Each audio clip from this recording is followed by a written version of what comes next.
Hello again. I think we will begin now that it's about 2:05 here in Cambridge. I see some questions are already coming in, and we will address them after a brief introductions and overview.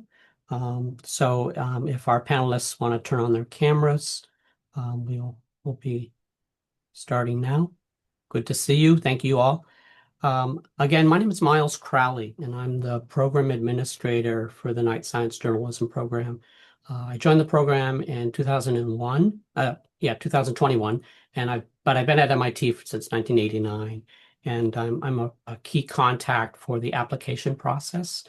So my role today is to be the host for the webinar, but also try to moderate the questions for our panelists. And so we really appreciate you signing up for this and expressing your interest in the fellowship programs that we offer. We will try to cover as much as we can in this short time. Anything that's not covered today, obviously, we can take questions by our normal methods, which is the night-info@MIT email address, or through your submittable application account. You can pose messages there. I see we're now at about 84, and so we're probably about half of the folks that pre-registered. I'm not trying to waste time, but I just want to make sure that we have enough who may be logging in. And I'm also, my co-host today is Claire Sadar, who's our Learning and Events Coordinator, and I think Claire is just going to be watching the webinar about if anything obviously relates to her role here. We can ask Claire to chime in. But our primary panelists, our featured panelists, are the directors of the Night Science Journalism program, and I'd like to turn the webinar over to them. Thanks so much, Miles. And again, please start putting your questions in the Q&A and we'll get to as many as we can. I'm Usha Lee McFarling. I'm so happy you've joined us today. I'm the director of KSJ since July, so I'm still quite new. This is my first application cycle. I was a fellow in 1992 and I've served on several selection committees for fellows in the past. And I'm Ashley Smart. I'm the Associate Director of the Night Science Journalism Program. I've been with the program for about 7 years now. But like Usha, I was also a fellow in this program back in 2015 and 2016.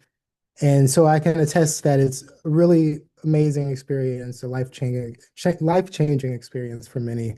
And I'm excited to talk about it today. And I'll just give a very brief overview.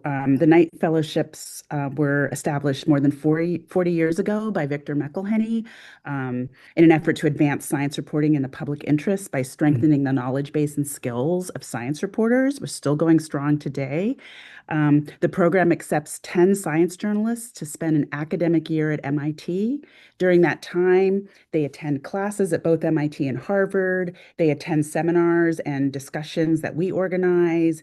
They attend training skills and skills training workshops that we organize. We go on field trips and also research trips. They conduct their own research and interact with faculty. Each fellow's experience is unique, but if you love science, it is like being a kid in a candy store.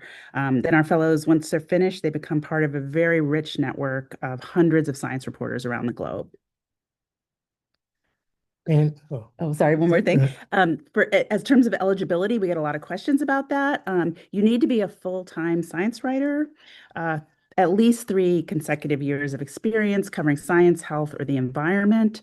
It is a journalism fellowship only. So if you're a communications professional or an academic studying science communication, you're unfortunately not eligible.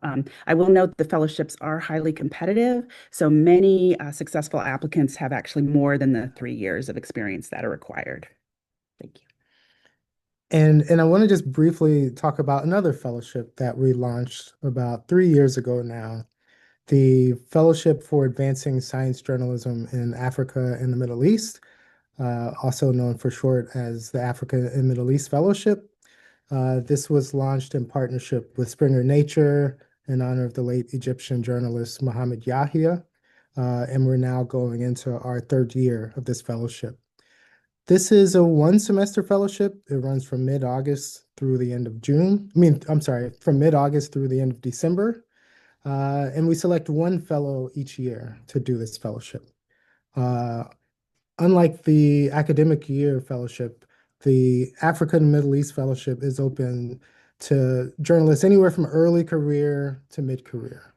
And the experience at MIT is actually very similar to the academic year fellowship, except one that is shorter, and also that the Africa and Middle East fellows do not do a project. So they come and they partake in all of the other fellowship experiences with the cohort, the field trips, the seminars, the auditing classes. It's a really rich experience, but it doesn't involve a project. So if you are a journalist based in Africa or the Middle East, you can apply for the Africa and Middle East Fellowship. You can also apply for the academic year fellowship. Both of those options are available to you. Yeah, and you could apply for both at the same time, and Yeah. the judges will determine, if you're suited for either. One rule, you cannot hold a job during this fellowship or do outside paid work. We provide a stipend of $85,000 over the 9.5-month period. And so we consider it a time you should be focused on the fellowship, your project, and the events and trainings that we create. And we get a lot of questions about the project and what that should entail. So Ashley will talk about that. Yeah, so it's probably clear to many of you that we require all of our academic year fellows to work on projects while they're here. And so if you are doing an application for the fellowship, we'll also require you to submit a proposal for a project. These projects can take a variety of different forms. Past fellows have come and spent their time at MIT to do research for a book proposal. And I should point out here that the fellowship is not a book fellowship. And so we don't want fellows to come here and actually spend the year writing a book that's under contract. But if you have a book idea that you need to spend time developing, it's perfectly fine to spend the time here, to spend your project time doing the research to develop a strong book proposal. We've also had fellows come in and spend time doing research and reporting for a series of magazine features that they might write after they leave the fellowship. Some fellows come in and want to spend the time just deepening their knowledge in a particular area of cutting edge science that they want to have a deeper understanding of. Some fellows come in and spend their project time developing new skills, perhaps coding skills, perhaps building AI tools. We also have fellows who've come in and done the preliminary work for a new podcast series or for a documentary. There are really a number of different options. And as you're thinking about your proposal, you'll want to think about what's going to be fulfilling to you and what's going to help you advance your career and have the kind of impact that you want to have.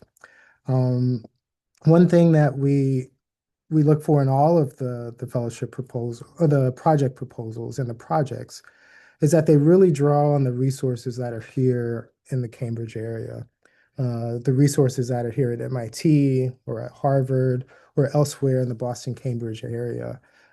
So as you're thinking about your proposal and working on your application, think about what resources are here that you couldn't find anywhere else in the country or in the world that are really going to help you advance that project. And also, I should reiterate that as much as we often talk about the project and certainly applicants ask us about the project, that's just one small part of the fellowship experience, right? And so Usha mentioned all of the many other things that our fellows do. Being part of a cohort is a big part of the experience. And so the project, although it's important, it shouldn't consume your entire experience. And it's also just one part of the application. So I would encourage you to keep that in mind as you're thinking about what your fellowship might look like and also thinking about what your application might look like. Great. Okay, we'd love to answer the questions you might have about the fellowship. Miles, what's the first question? Oh, you're muted. Thank you. This is one we talked about in our rehearsal, which would be helpful, I think, for a lot of attendees today. Kind of a general overview. You both were fellows, and now you're running the fellowship program. What are your tips for strong applications? Well, I'll start. First, make sure you're eligible. Every year we get many people who are not science journalists who apply, and I don't know, we can't really be clear that that is who this fellowship is for. So save yourself some time if you're not eligible. Don't try to fool us. Um, really research MIT and Harvard. Look at what sources are here. There probably isn't, I think there's going to be almost very few things you couldn't study between those two institutions. And tie your project to that. Show us why you can do that, the thing you want to do here. People ask, what kind of project are you looking for? What would be a good topic that would help me get the fellowship? And that's not the way we look at it at all. We are not looking for, we're not like it should be on AI or climate. We are looking for the project that you want to do, that you're passionate about, that you're suited to do. So tell us like why MIT, why now? And make the best case for yourself. Be passionate about what you want to do. Show us who you are. Be yourself. Don't try to impress us. Just show us who you are. Do not wait. I know you're a journalist. Do not wait till the last minute. You should be starting. They look like short answers, but we want you to answer them. We want you to be thorough. We want you to use all the space. Have someone you trust read it over. If you've applied in the past, and we do have many fellows who don't get this fellowship until their second or third attempt, update your application. Just make sure it's got the latest, and the greatest information. Um, and the last thing I'll say is this is really a community, and fellows they spend a lot of time supporting each other and peer reviewing each other's ideas. So really let us know in what ways you're a good citizen and a community member, because that really matters to us. Anything to add? Yeah, I think my tips would overlap a lot with yours, with your very smart and thoughtful tips. But maybe just to reiterate some of those things, definitely use a sounding board, right? Not only to read a draft of the application when it's done, but also as you're developing your ideas. It can be very helpful to get input and have sounding boards as you're thinking about what's going to be kind of an impactful project idea, what's going to be a smart way to convey it. Also, and this is kind of reiterating something that I said earlier as well, don't don't think just about the project when you're working on the application, right? We're interested in what project you're proposing, but we're also interested in you as a journalist and your potential to make a difference, to make an impact in this broader field of journalism and in broader society. And so think about, what your goals are as a journalist and how you would like to make an impact and how the fellowship can help get you there. And try to make sure that shines through in the application as well. And then last, and Usha mentioned this, don't give up. I mean, as journalists, we have to be persistent. And sometimes as an applicant to the KSJ fellowship, you have to be persistent. And often it's not until the second or third try that a fellow breaks through and finally earns a KSJ fellowship. So don't get down if you don't get it on your first try. Keep at it. Yeah. And just briefly, that was great. Briefly add, if you know any former fellows or can get in touch with them, they're a great resource and can offer advice. And look at our website. We've got Q&As with many former fellows, so you can see the kind of people that we've chosen and people that we've been excited about. And that may give you, that may help your application too. Okay, so I'm going to paste a lot of this information is on our website, but I'm going to paste for this purposes in the chat the timeline. And what I want to call out at this point, because I think it's on everyone's mind, a lot of people's mind, a lot of applicants' minds, is when does the visa process begin, and what about the current situation in the United States with restrictions and travel bans? I can say about the process for visas, it doesn't start until MIT International Scholars Office has your name. So if you were a finalist and you've been selected, we start the process with that office. So there's no reason to start a visa process now. But as directors who follow the news and know what's happening, if you had any comments or thoughts about for folks who are coming from other countries, how to approach this? Is it worth their time to apply? just if you had any thoughts about that. And sorry to put you on the spot, but No, it's a I know great it's on a lot of question. people's minds, and some of the participants have asked about it. It's a great question, very fair question. We are following the news closely. We have sped up our application process this year. You'll notice the application deadline is due earlier because we want more time to process visas and get people in. Um, we are concerned about new lists, the list that keeps growing of banned countries. We will follow the news closely. I would still apply if you're interested in, but we do have to follow the law and MIT guidance, and you have to obtain a visa in order to do the fellowship. So we are in our offices, and Miles will do everything to help people obtain that, and we want to get everything done as quickly and efficiently as possible to smooth people's entry in. We do have several fellows this year from foreign countries, and there were delays and a lot of anxiety during that period of when the embassy shut down to interviews, but they all made it. They're all doing a great time. One left the country for a conference and returned. So once the visas are granted, it's pretty smooth. But we, as you, will just be watching the news and responding as appropriately as we can and supporting our foreign fellows as best we can. There's a couple, thank you. There are a couple questions about how much preparation and research should someone do for their application. Should they identify the exact courses they want to audit, the professors should they approach professors for the application purpose? What information does the selection committee need in terms of the applicant's interests for if they're selected? Do they have to say, I'm going to take course 101, 102? Want to take that?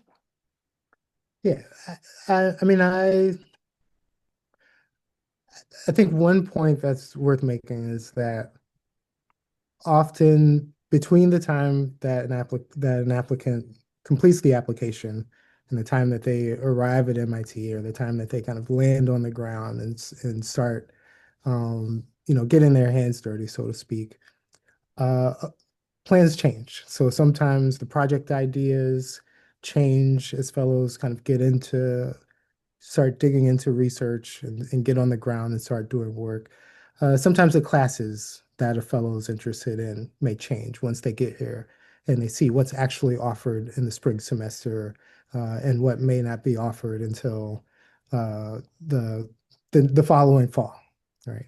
I think what I can speak for myself as a judge. What I typically look for is kind of an indication that an applicant has really been putting kind of deep thought into what they'd like to do here and why they'd like to do it. And so I don't think there's necessarily a checklist that says if you have not listed class numbers, we're going to reject your application. That's not the case. We just want to see that you've put kind of serious thought into the application. In general, I don't think it's necessary to get approval from professors, to go so far as to talk to professors and get approval to take classes or anything like that. However, it could be very helpful to look at the course catalog, the MIT course catalog, the Harvard course catalog, and just see if there are classes that look interesting to you, classes that you think could further your project or further your journalism goals. Are there Yeah. things you want to add, Lisa? Yeah, exactly that. And also, are there experts at MIT or Harvard that would help you, finish your project? Labs you could get embedded in, or new research. We just started a quantum initiative. Of course, there's tons of AI research. Are there centers or things at AI at MIT that that would help you? We don't want to see a superficial proposal that doesn't really dig into some of the resources here. We want to show that you did a little bit of research, but I agree with you. We don't need a checklist. Doesn't need to be super specific. Some people do contact professors to just mention they're applying and ask. I mean, and that's fine too. Professors are busy, but if they respond to you, that's great. And you can mention it in your thing. But we certainly don't require that. That's something you can do after you're accepted. So then there's a group of questions kind of related to what samples of work are you looking for? There's an example of a question where they don't have anything that recent, but they've done some large projects in the past. And then kind of a related question, maybe Usha could start with this. This kind of like, what samples are you really hoping to see? Do you weigh different types of media differently in terms of work samples? So the question's about what kind of work samples are you hoping to get from applicants? I'd say all media is open. We have a documentary filmmaker this year. We have a photographer. We have obviously writers, podcasters. So we're not biased toward or against, I judge a lot of journalism contests, so you have to look at all of these things. I think all of it's exciting. We just want to see your best work, obviously, like deeper, probing work that looks at science's impact on society. This is kind of the important journalism that we're looking for. You know, I think we do want to see more recent work to show that you're really like in the field working. If you don't, I mean, I guess just think about what shows your abilities the best and your commitment to the field the best, and provide that. Is there any you've judged the contest?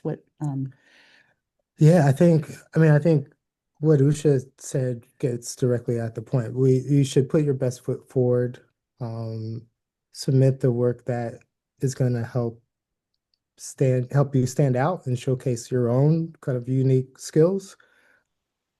It's a very competitive fellowship. We typically can accept, I think it's around 5% or so of the applications we get. So any clips that you can provide that are going to help you stand out and kind of showcase your unique skills as a journalist, your unique potential as a journalist, are going to be helpful. And that can be in any medium, radio, television, podcast, print, written, anything. Yeah, book chapters. Yeah. And in the submittable form, obviously, there's a way to upload or link to the work samples. Ashley, you've probably seen this more than me. In terms of access, what would you advise applicants to do obviously you don't want to have a paywall, but what's the best form for some of these samples to come in? And there might be audio clips or video. Yeah, I mean, I think the submission process is pretty well set up so that whether you're submitting print or audio or video, they're kind of straightforward and I think self-explanatory mechanisms for doing so. I think the biggest thing, and this is what Miles mentioned, is that if you do have clips that are behind a paywall, even if it's just a metered paywall, be sure to include login info that we can use to access those clips. Or if you can't do that, submit a PDF version just to make sure that all of the judges will be able to access it.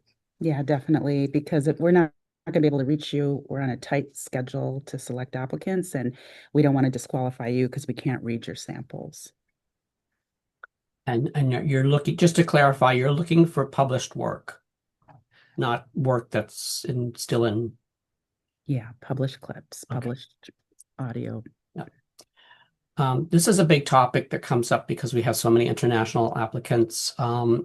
What translation quantity and quality are you looking for? If an applicant has a very long pieces that are in another language that's not English, what's the strategy for sharing that with the selection committee?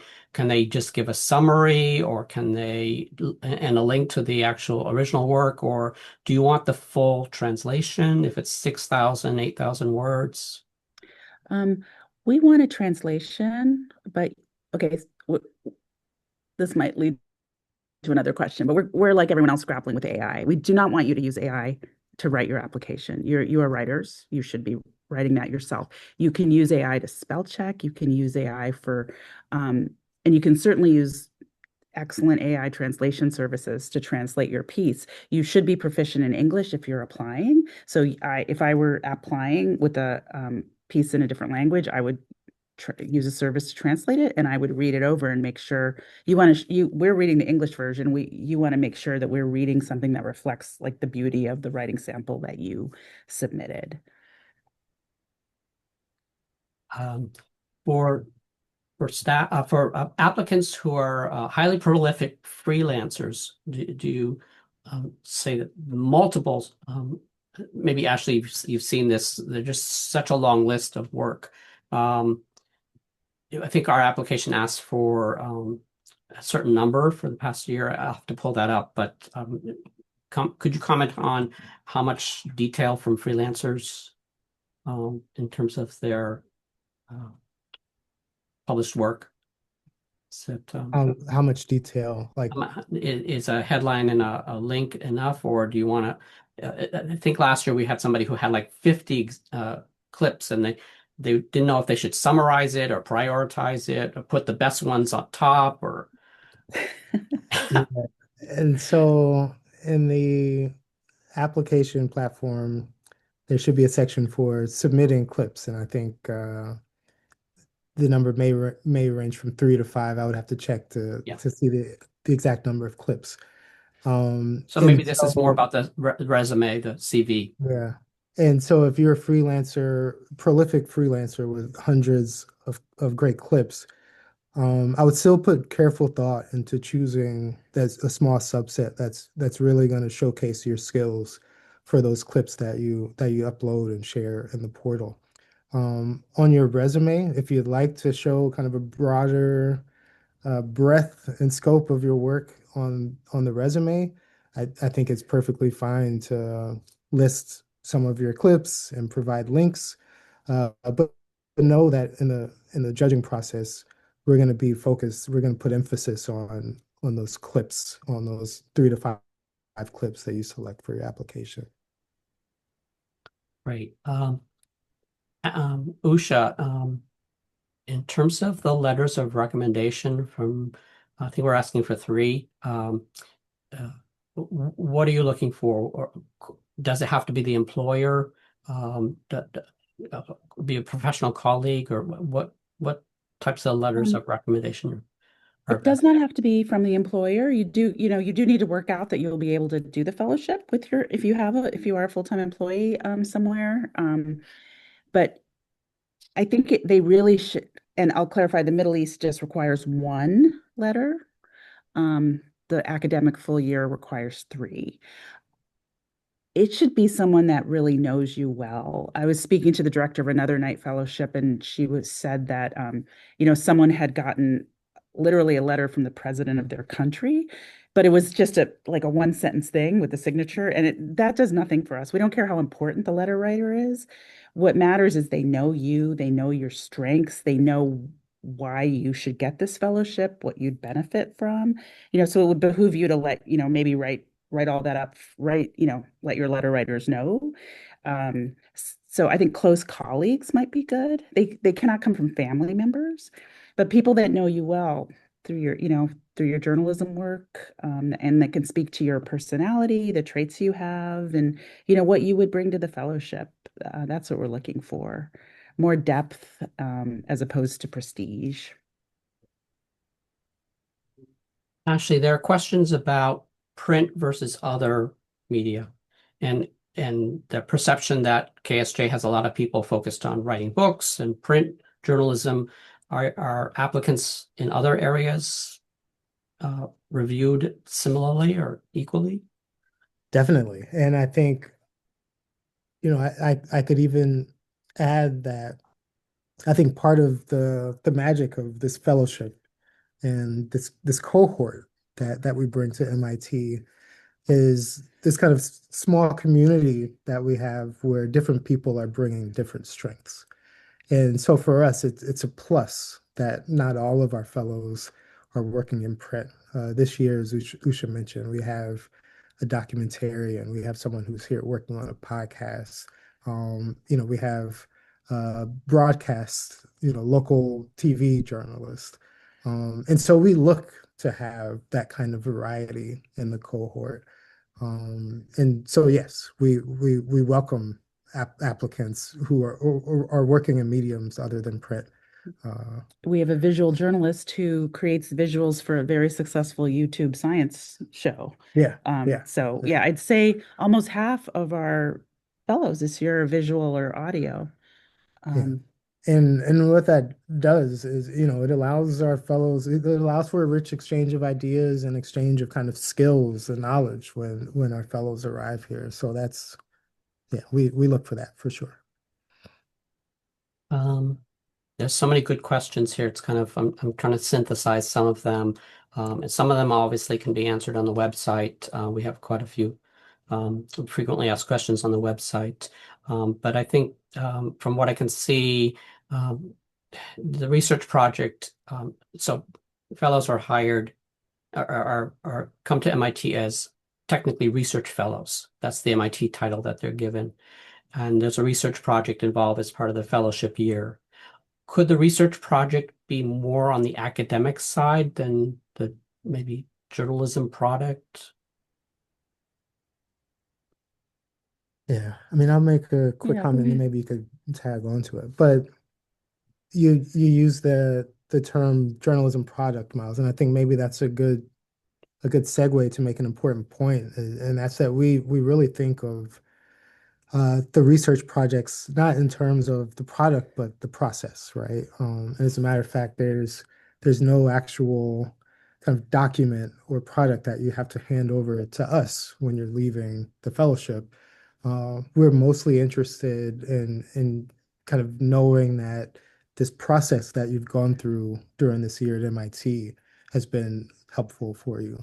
And so in that sense, I'm not exactly sure how to interpret the descriptor academic in this case, but I can say that for, a lot of journalists, the process is, you know,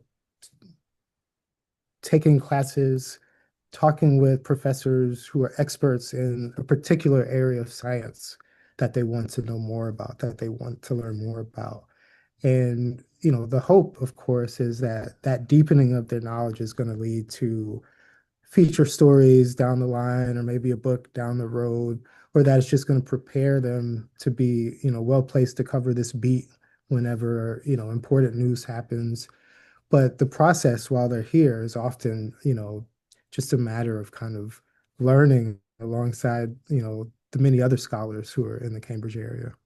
yeah, I would say the the time here is deeply academic. Some of the courses are just very deep in philosophy and political science and just like beautiful areas that really stretch your mind. I don't know if they mean they'd like to do a scholarly paper in an academic journal when they're done. I'm not clear on the question, but I don't know if we've had that. We have had fellows that become one of our fellows is a professor at the Media Lab. So some people do, really pivot their career toward academia, but I think yeah, definitely a healthy appreciation of academia and winding it in, braiding it into whatever project you're doing is really what we're looking for. We And recently had a fellow who found a treasure trove of source material in the MIT archives, old trade magazines and other magazines about the subject that they were researching. and to Usha's point, I mean, even if you're a journalist with a very kind of journalistic project that you're focused on, your time here is going to be, in a way, a time of going back to school. Everyone's kind of becoming a student again, regardless of what your project is. And so, as Usha mentioned, you'll be in classes, you'll be doing lots of reading.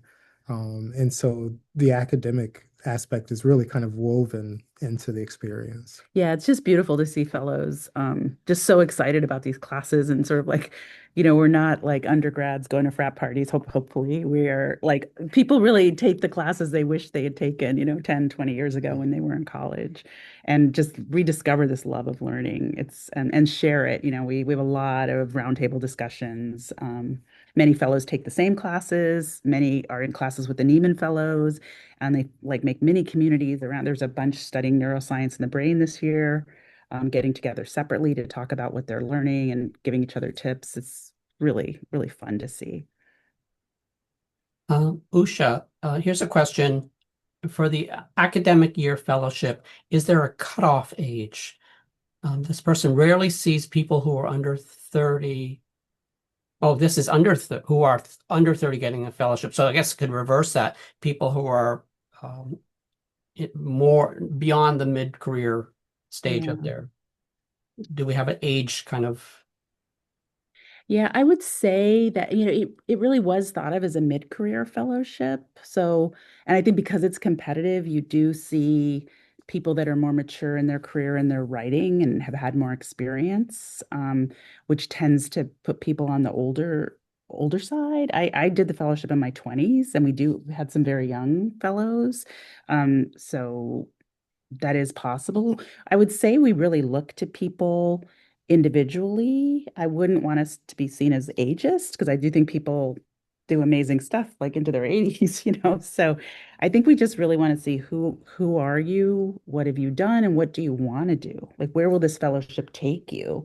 It's not a sort of a way to ease into retirement, but if you can say like I want to do this and then this is the next step, I would say your age isn't pertinent to that. Yeah, there's definitely no age cutoff in on either side. There are kind of minimum experience requirements, but once you meet those requirements, we're really looking at your individual case, kind of what you want to do with your time here, what you want to do with your project, and how that fits with the cohort we're trying to build. We've had a range. Usha did the fellowship in her 20s. We've also had veteran journalists who, are many decades into their career, but they have exciting things that they want to work on, and the fellowship, was able to help them do that. And they were, just as kind of vibrant and valuable contributors to their cohort as anyone else. And a mixed age group, I think, really helps the discussions and Yeah. the peer, you know, the the interactions between them. I think it really helps. This is another related kind of experience question. Um, I've been a freelance journalist for almost 5 years, but during the last two, I was a graduate student in science journalism, a master's degree program. Would that be enough work experience to be considered for this fellowship? 5 years of freelance. What do you think? We might, sometimes we have to look at things on a case by case basis. This sounds like one where we might want to have a little bit more information about your freelance background to be able to give you a definitive answer. Yeah, and look at your Mhm. clips. It just is very competitive. So oftentimes, people that have just been writing for longer are going to have better samples and a better case to make, but I don't want to discourage you from applying. You can let the judges don't discount yourself. Let the judges decide, but then keep going in the field. And if you don't get in, we'd love to see you in the future after you have a few more years under your belt. And maybe Usha can elaborate on the concept of uh, full-time journalism. Obviously, a lot of folks have to cobble together, there's fewer staff positions. How does KSJ view, you know, a journalist who also needs to do something on the side, does something on the side like teach or do some other kind of work that, how do you, is there Yeah, no, we get it. It's one of the things I'm very concerned about. Our field is sort of, we are seeing science writers laid off. We are seeing fewer and fewer of these full-time jobs. It used to be kind of the standard, even at small and mid-size, newspapers. So many magazines have closed. Not to bring us all down, but we understand that you might be freelancing and also teaching or have some other way to support yourself. And we're really open. Just please just explain yourself, explain what you're doing and why. Show us your commitment to science journalism. That's most important. Um, I think what's more difficult is if you're in industry or public relations. Uh, we're really looking for journalists who are telling stories, interrogating science, writing about science, explaining science. So that has to be kind of your motivation and your main goal. But we understand that not everyone's coming from like a place where they have a full-time science writing job. So we will read those applications for sure, consider them. Ashley, obviously there's a difference between the fall semester fellowship for journalists from Africa or the Middle East and the academic year fellowship, primarily the project. But can you say more about an applicant's kind of how they should approach this? If they think they have a longer term project idea in mind, that they'd like to kind of, one question was about if I have a longer term project, should I just focus on the academic year fellowship? And the other question was related to if my research project is related to the Middle East, North Africa area, would that be a good project to bring to KSJ? Um, I'll answer the second question first, maybe. If the research project is focused in the North Africa, Middle East region, is that a good project to bring to KSJ? It can be. As we mentioned earlier, we want the projects, especially for the academic year fellows, to really draw on the resources that are available here in the Cambridge area. That said, there are experts in this area who are interested in studying, science that pertains to the entire globe, right? And so there may well be experts here who could be a good resource for a project that's based in the Middle East or North Africa region. But that would be something I think that would be important to kind of convey in the application. And then the first question I think was if someone is interested in doing a research project, uh, does that mean they should apply for the academic year fellowship and not the African Middle East fellowship?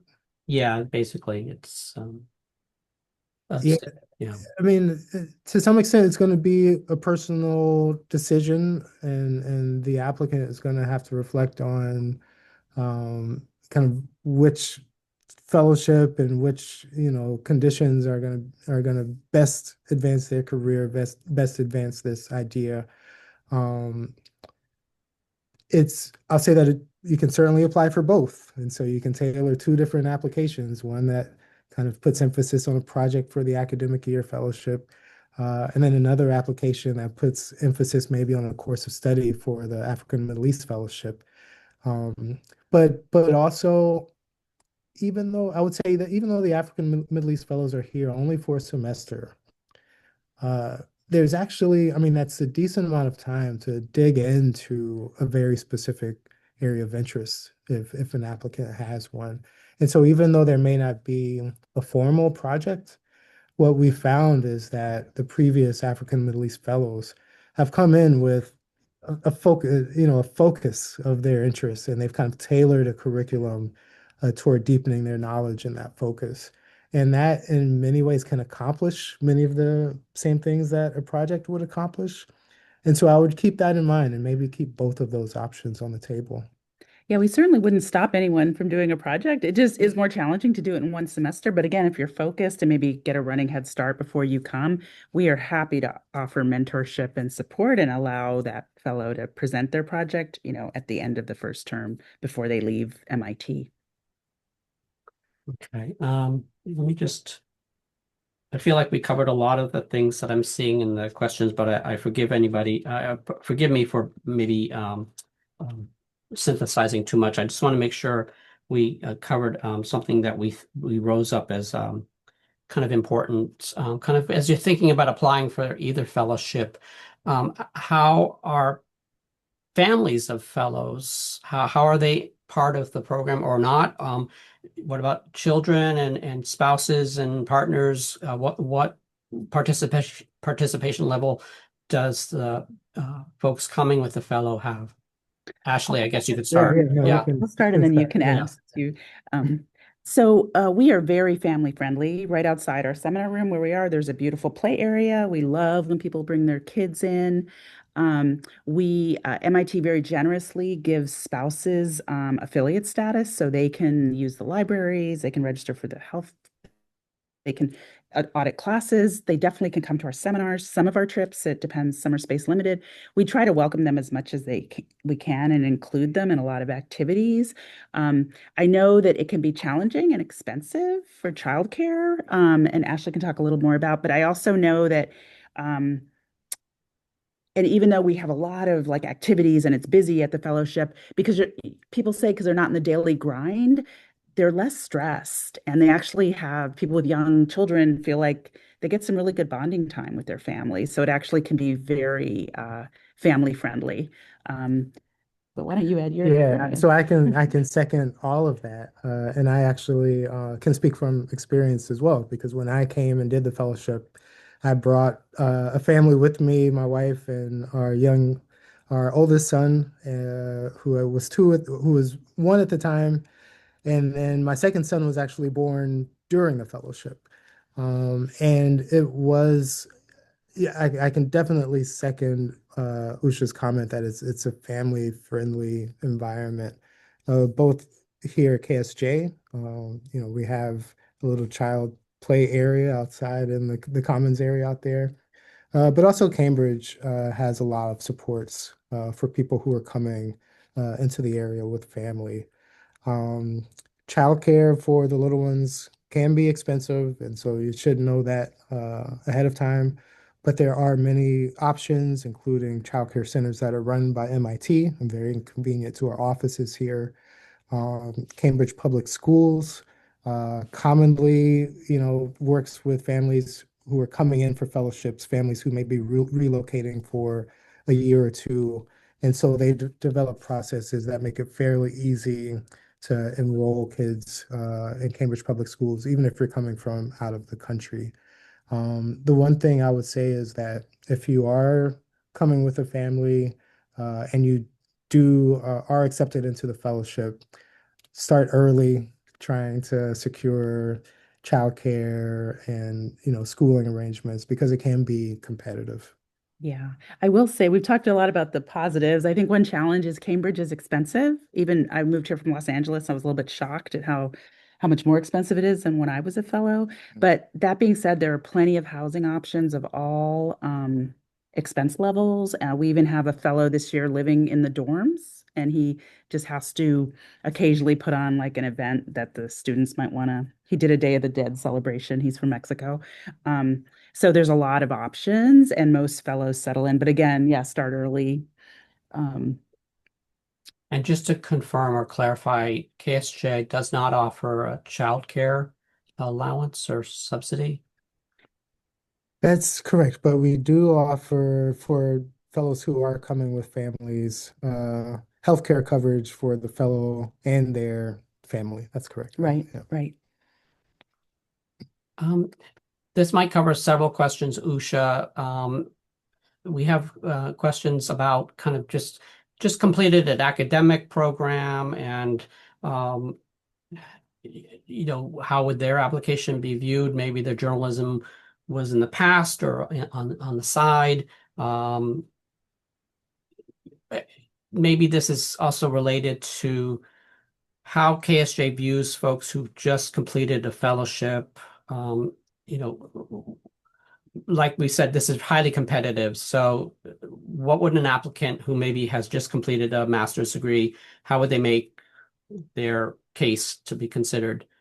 Um, I guess we want to see your commitment. Like, were you writing during it? Do you have published clips? We really are looking for journalists. And if you stepped away from journalism for a while, maybe it's better to do some writing and then apply next year. I mean, I don't want to discourage people. You can throw your hat in the ring. It just is very competitive, and there are a lot of full-time journalists that apply. We're pretty clear, and it's on the website. You can't have had a fellowship very recently. We don't want people just hopping from fellowship to fellowship.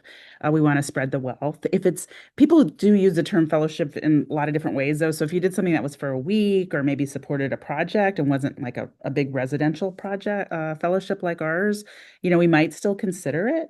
Um, but we're not looking for academics. We're not looking for people that have like spent the past 2 years in various fellowships.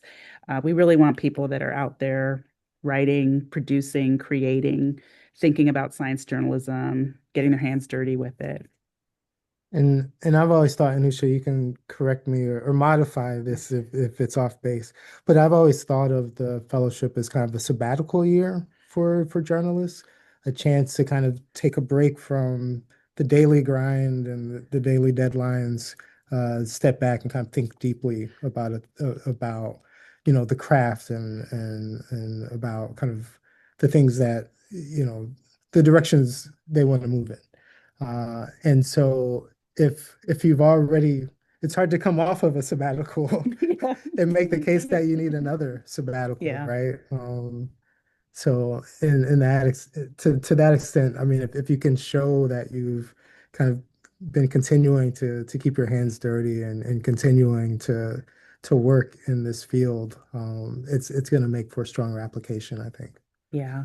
And, this program is going strong. It's been, many of you know Deb Blum, who just stepped down. It's been led by an incredible array of people.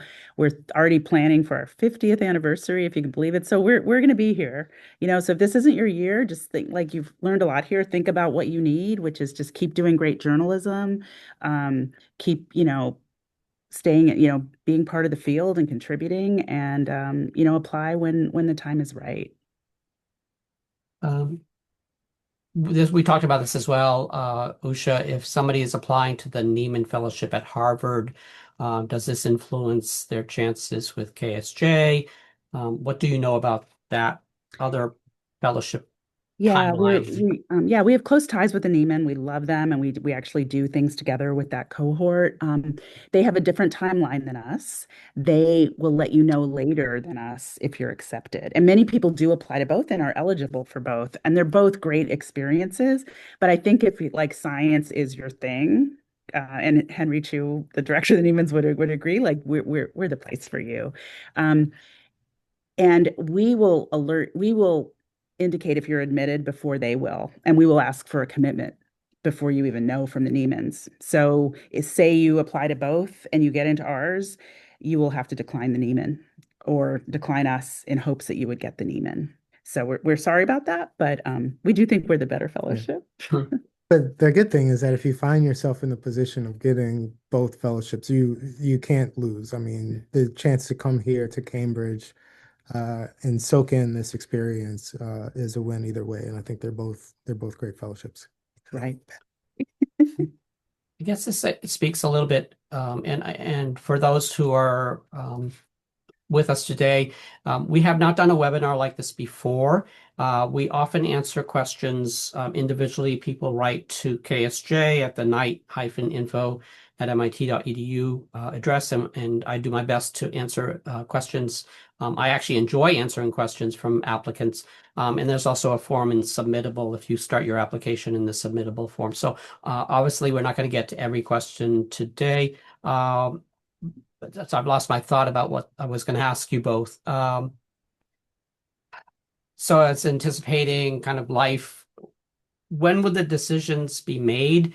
And if an applicant, what circumstances might you defer a fellow? I think it's been rare. I think it's been rare. We will be inviting finalists for interviews by March, and we hope to announce the new fellowship class in April. We do select alternates, so if someone that is selected declines, then we will move to the next. I would say we don't really defer. You either say yes or no, except in the case if there's something like a visa or an illness, maybe. But it's not a common. It's in very, very rare cases that we offer deferrals. So if you are thinking about applying now, I would not count on a deferral as being an option. I would hope that nothing that extreme would come up that you would need one. Yeah, and if you want to do it, a year forward from now, then apply for that cycle, not this one. Yep. An applicant, potential applicant asked if they should take another English proficiency language test. And my answer would be, if you have one recently, it's helpful. But the way that MIT works for the J1 visas is we need to verify English proficiency with either the test results, and then this is for those who are selected, obviously, who are applicants for a J1 visa.